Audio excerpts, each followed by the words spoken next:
Good morning. Good morning. How are you? I'm good. How you doing? I'm doing. You know. I'll admit I'm struggling a little bit. Are you? Yeah. So last week I took last week off and went to Vegas the second half of the week, and somehow thoroughly adjusted to the time, such that I came back and was like, my schedule has shifted, and so I've been waking up obscenely late, and this podcast in the morning is earlier than I've gotten up in the last couple days. Ah, got it. Yeah, time zones will do that to you. Yeah. I feel like I noticed this time that I adjusted slower than I usually do. I don't know if I'm getting older or what, but... Yeah.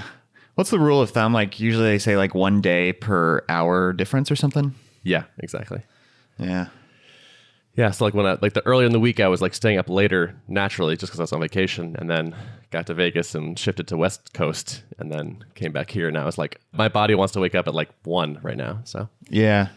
I've noticed, especially, I don't know why this year it seems more so than last year, but it stays light really late here because I'm so far north in Minnesota. It's like 9:30 at night and still the sun is out, and it's just weird. That's why I found myself, working on stuff and like, oh, it's midnight, I should probably go to sleep. And yeah, it just kind of jacks up my whole schedule. Yep. It just traveling for me throws off all my like habits that get me in good places, like, exercising and getting up and going to bed at similar times and all these things. So last week I intentionally took off, and this week was kind of like Monday, Tuesday, and almost Wednesday was kind of like just like way less productive than usual.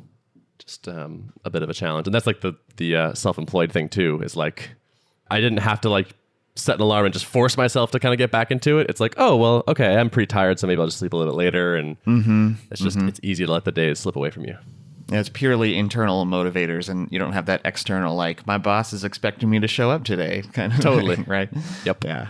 Yeah. So it's just, I find it's a little easier it's almost a little too easy to let those days go by. Do you feel recharged from vacation?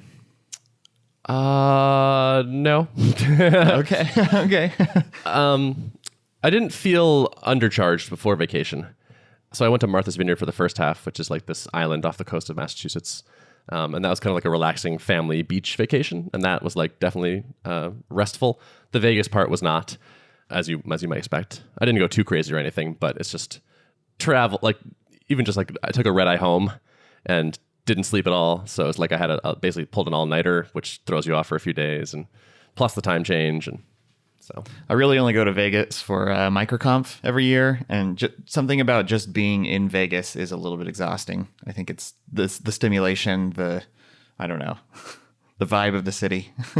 Yeah, I went for there's a once a year barbershop competition, and that was in Vegas this year. So I wouldn't have chosen it for fun, but that's where it was. So I did one good thing, or I guess I'm thankful to my previous self, where I got those 2 videos done the week before I left, because just yesterday I added a second video or another video to my campaign of here are the samples. So released another one. So at least to people on the mailing list, it looks like progress is still happening, because I released one before I left, and then when I got back. So it feels good. Good. So you released the one that you pre-recorded before you left. You released that. Yeah, so I recorded 2 the week before I left, and I released 1 right away. Got it. And then I had 1. Yeah, and then I saved 1. Yeah. My welcome to the email list campaign, I think is on like a weekly cadence right now, and I have 3 samples that go out. So that feels pretty good. It's starting to get like more fleshed out, like 2 full-length samples and then 1 like partial sample. I think it's wise that you built that out as like an evergreen campaign, right? So as people sign up, they'll receive those samples, right? And you're not doing broadcasts. Totally. Yeah. Very happy about that decision, because I've done it the other way, and it's kind of nice for motivating. Like if you say like, I'm going to send out a thing tomorrow, so sign up if you want to get it. But then I just constantly get a stream of like, can I get it now? Can I get it? Like, is it still like, have I missed the opportunity? It just doesn't make sense. Right. Like when Brennan Dunn came and talked to us at Lead Page's headquarters a few weeks back, that was one of the things he mentioned, is like he's systematizing his entire marketing funnel to basically not ever include broadcasts if at all possible. Like everything is evergreen, unless you're doing like a timely launch or something like that. Then it doesn't work. But other than that, things that don't need to be time sensitive shouldn't be. And like, I don't think he has any regrets moving that direction.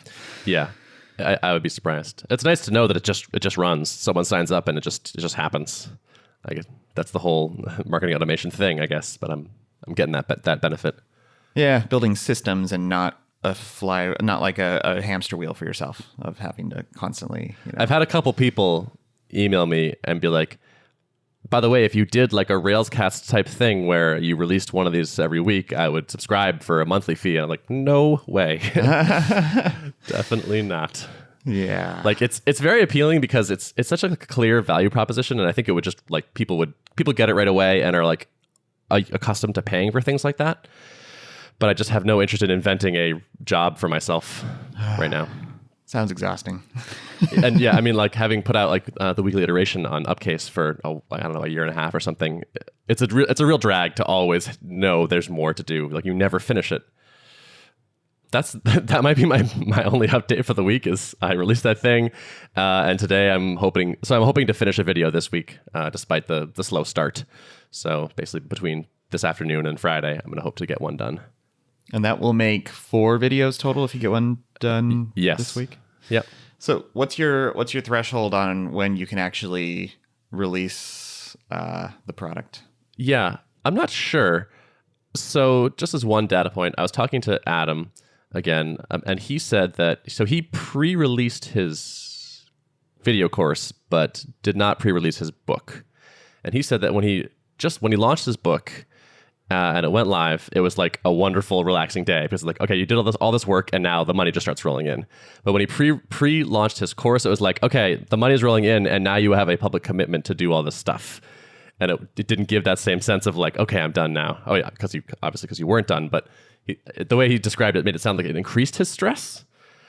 So that gave me a little bit of pause. I was pretty gung-ho on pre-launching before that, but I feel like I'm going to need to think about it a little bit more now. But I feel like around 5 or 6 videos, I would start to think there's enough here that I would feel comfortable charging for it at this point. My guess is for me personally, the excitement provided by sales rolling in would probably outweigh the stress of knowing I have to finish the course. And the stress of knowing I have to finish is probably a little bit beneficial for me too. Yeah.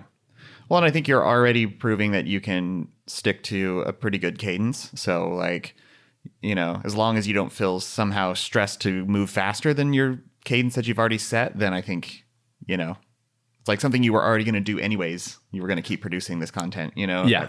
Weekly pace or whatever. So yeah, I would say I'm leaning towards pre-launching it. The number I have in my head is 10 videos. That sounds about right to me. Maybe a little bit more if they trend shorter, which they might. And so if I'm at about halfway or a little bit more, that feels pretty good. As I review some of the stuff I've done already, I'm pretty happy with the content. Like I feel like it's pretty good, and the feedback has been really solid. So that feels good. I'm glad it's not like I'm not feeling like it's not working. Yeah. Last time we talked about the concept of like having these be really fast paced videos. Any more thoughts on that? Yeah, I'm not going to speed them up. So I talk to Adam like every week basically now. But he was saying that he's like, my sales stats it was something, I forget what it was, but it was something like half of the people that bought his course were not in the US and like are reasonably expected to be not native English speakers. And I talk fast naturally. I think I'm going to make the base video will be slow. And like someone sent me another email saying like, I still have trouble following you, what you're saying as a non-native speaker. So I think I'm just going to record them kind of slowish, like force myself to slow down and enunciate. And then people that want to can speed them up. Mm-hmm. That's a factor we didn't even discuss that day. I think I didn't even think about it makes total sense though. Yep, definitely. Yeah. Cool. I am thinking about shortening them up a little bit. Right now, they've been about 12 to 15 minutes each. I think I might try one a little shorter and see if I can get it like more condensed. Just like what would I do if I had to get everything into 8 minutes or 9 minutes? But we'll see. But so far, I'm feeling pretty happy with how they're turning out. So you're planning to, speak at maybe a normal pace and not a super fast pace, but you're still planning to leave out some of those beginner details, right? It's like more of an advanced mode course. Yeah. Yeah, which I think yeah. is wise. Yeah, I think intermediate plus is the right group for this, especially because of the topic. It's like you don't really need these things if you're not working on a Rails app that's been around for a little bit. And I'm not going to explain the Rails basics. It's more like, what do you do once things are not so good? Cool. Speaking of Rails apps that have been around for a little bit, we just nice segue there. Yeah. We just celebrated 1 year anniversary of the Drip acquisition. Oh, Came wow. around fast. Wow, Yeah. it's been a year already. Yeah. That's crazy. Yep. Things closed beginning of July 2016. So we're right upon a year. It's been kind of fun to look back at how much has changed over the last year and how far we've come. They had a little Drip happy hour for us and giant sheet cookie to commemorate the event. That was fun.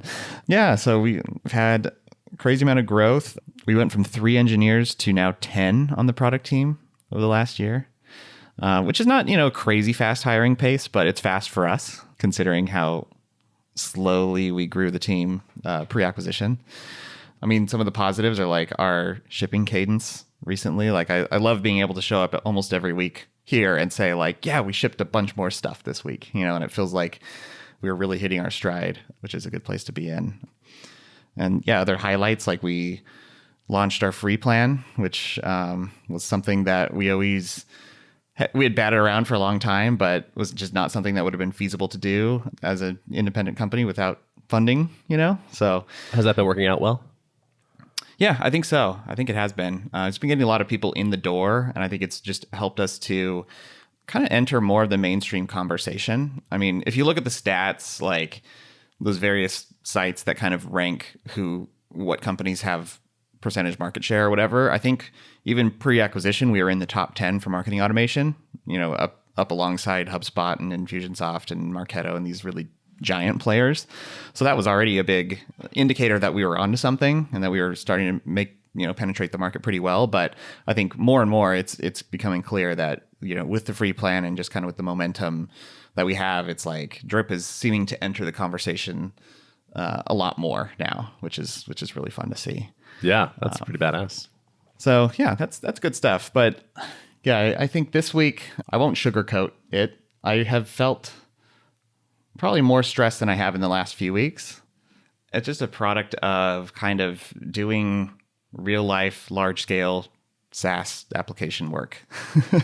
There weren't even like downtime or even technical incidents, but just like situations that are stressful, like customers using the product in particularly aggressive ways that causes lots of background processing volume. And it's funny to like juxtapose those types of situations where like, we're just actively trying to make sure that things don't get out of hand. And like you're kind of in a little bit of a high stress mode, and compare that to, right before having to deal with a situation like that, I'm like sitting in a meeting and we're talking about like, where can we take Drip in the next year? Like what's coming in the future and strategizing and that's all fun and happy and we're planning. And then you step out of that meeting and it's like, all right, now we've got, bunch of queue volume going on and we need to, oh, by the way, this thing's starting to slow down and this part's, this piece of the infrastructure needs help. And I don't know. It's like the fun part is the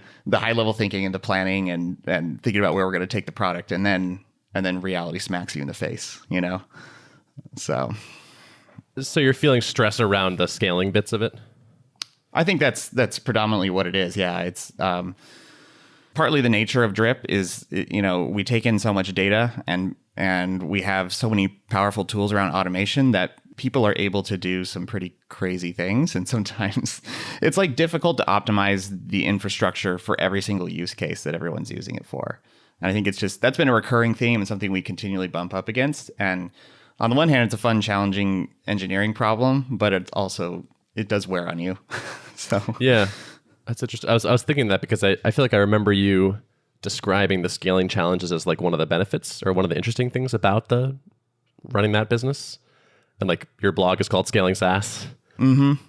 Yeah, it is interesting from an engineering perspective when you don't feel like things are always on fire. And it's not that things are always on fire, but sometimes it starts to feel like I just want to be really far ahead of the problem. And I don't know. I think these days it's just really difficult to be like in a really comfortable position with infrastructure when you're growing at this rate. Do you find yourself wishing growth would slow down a little bit in like a perverse kind of way? Knock on wood, don't say it out loud, but Yeah. I mean, sometimes I do. I mean, it would make all of our lives easier, but that's not necessarily what you want to happen for a growing business, Just stress this week. Do you feel like there's something that's changing in your mind where you're like, I'm sick of dealing with scaling issues now? Like I've just had enough? Is that like this? What feels different about the stuff that's causing you stress now than before? I think it's probably partly the amount of time I've been dealing with these same kinds of problems, or just these, not even problems. I'll rephrase that. Same kinds of challenges. And I don't know. I think I do need a vacation. So fortunately, I'm going out of town next week. We're flying to San Francisco, and I'm unplugging for a few days, which will be nice. I think I need to recharge, just reset my mindset, I think it'll be really healthy. You got to make use of that fact that you have 10 people on the engineering team now. Yep.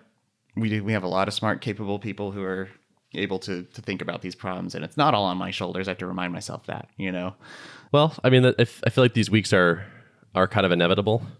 Yep. Like I feel like we talk a decent amount about our like emotional or mental state on this podcast, and like it's ends clear up to being me a therapy session all the time. Yeah, well, it's just clear to me that like sometimes I'm having an up week, and sometimes you're having an up week, and sometimes it's the opposite, and that just seems to be part of it. Like there's a cycle, and it's like that. Yep.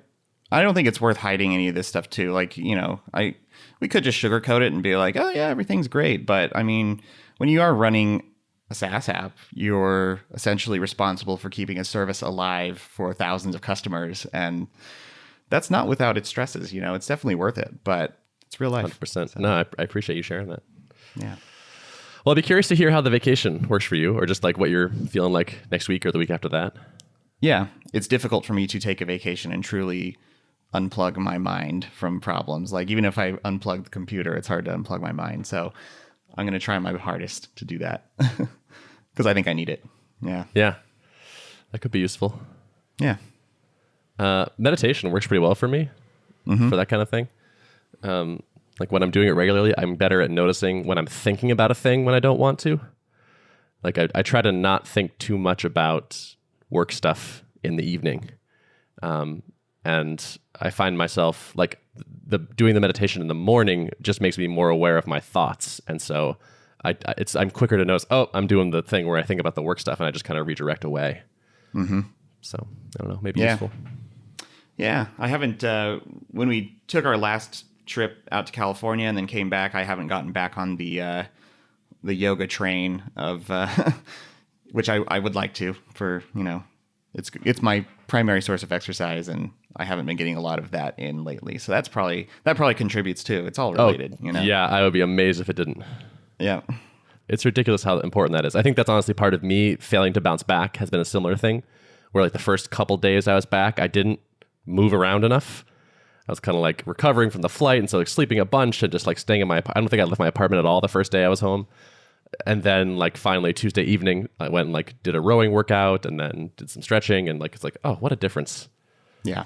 It's really unfortunate that like when you start feeling stressed or depressed or whatever, like you're at least for me, my mind's like, I don't want to do anything. Right. It's like I don't want to work out because I don't feel good. Yeah. And then it's like, yeah, but you need to do the workout to make yourself feel better. I know. Like if I've had a particularly rough day, it's like I'm wrung out. I don't have any energy to go exercise, but that's exactly what I should be doing. Totally. Yeah. And like it's hard to like internalize the fact that like working out creates energy. Like it requires energy and input, so it feels a little bit draining, but at the same time, it like for the next 24 hours, I feel more energetic than I would have. Yep. Damn these meat sacks. I know. So hard really to maintain. Too bad. I'm honestly kind of annoyed that I can't just upload my brain to the internet. I know. Like this being stuck in this decaying body is really a bummer. Mortality sucks. It does. And just, it's just physical stuff. Physical, I don't know. Breaking down. Yep. So light week for both of us, I guess. Yeah. Ish. Anything else we should talk about? Did you buy anything for Prime Day? No. We got an Echo. Oh, nice. Yeah. Do you have any? I of do. that voice I have stuff? two actually. I have like Nice. the big one in the living room and a dot in my bedroom. Yeah, I think that's the setup we're doing too. And I just used it for the first time last night. And we have these bulbs at various places in our house where like I think they're the Philips Hue bulbs where you can like change the dimmer and stuff like that. And I've long felt like the missing component is the ability to the ease of turning them on and off being like a light switch. Like now I have to open my phone, open the app, go change a dial. Like it's terrible. But I was voice commanding my lights like crazy last night, and it was like, this is the missing piece. Yes. Yep. Same. That's probably the most frequent thing I use the Echo for, and I like it a lot. Like being able to be in bed and turn the lights off is great, or dim them. Although I will say, like, so you can buy, you probably know this, but you can buy switches for your Hue lights. So you can buy like a wireless switch that connects to the lights to give you that like physical turn it off with a thing. And I did buy a couple of those, but then once I got the Echo connected, it was like, I'm not using this anymore. It annoys me irrationally much when I like shout a light command and it doesn't get understood, or sometimes she'll just be like, boom, like, no. Or like sometimes it loses the connection with the bridge. And so it's like every so often you get used to this control where it's like 95% effective, and that last 5% is really frustrating. Yeah. I had a Ford car back in 2008, and they had like Ford Sync, which is voice commanding technology in it. And that was pretty early for that kind of stuff. Like that is not anywhere near the reliability of Alexa and these different, voice commanding technologies more recently. So I know how to say the words exactly right for the car to pick up my command properly. But I'm impressed already with like seemingly it functions much better. Like I was just like, oh, hey, Alexa, do this and that and that. And it was like still parsing my voice properly, even though I was like not saying, Alexa, please turn on the lights. You definitely just triggered a bunch of people's. Oh, sorry. Forgot about that. I was trying to avoid the name. I'm looking forward to like the continued improvement and sophistication around it. Like I feel like the Google Home one is better at answering questions, like slightly more complicated questions. It's nice to ask sort of more freeform things, like what's the population of this? And like there's certain ones that you can tell it's like sometimes you get it and sometimes it's just like a hard no. Yeah. Yeah. Because I feel like Siri is really bad at that. Like most of the time when I'm trying to get something, it's like always goes to web search. It's like, come on, that's not what I want. Yeah. So it's interesting. When I travel, I miss that ability. It's one of the things I notice is like, I wish I could turn the lights on or off or ask what time it is or set a timer or play a podcast. Like I totally, you get used to being able to just shout at something. Yeah, I could see that. I was skeptical at first, but now like I get it. Yeah. Did you look into what their policy is about like recording your voice and storing on their servers and all that stuff? I didn't. I was assuming that they're not doing that, but I should probably actually do my diligence because I feel the same way. Like I meant to look into it and then didn't. I figured they're storing the things once you trigger it. Yeah. Like if you trigger it, I would expect them to store those off and do some work on them or something. But like, is it broadcasting all the time? Yeah. I was kind of assuming that like someone more of an activist than me would have called that out publicly by now. But maybe not. I hope it's not a full-time thing. That would be bad. Yeah. I wouldn't want that. No. Like it's a matter of time till that's compromised or accessed by law enforcement or something. Yep. Yeah. I bet we'll get some tweets about this. Somebody knows. Please. Lazy People Twitter. know. Please just lazy podcast to Twitter. Cool. All right, why don't we wrap it up? Yeah, let's do it. All right. If you'd like to access the show notes for this episode, you can go to artofproductpodcast.com. Thanks for listening. Thanks.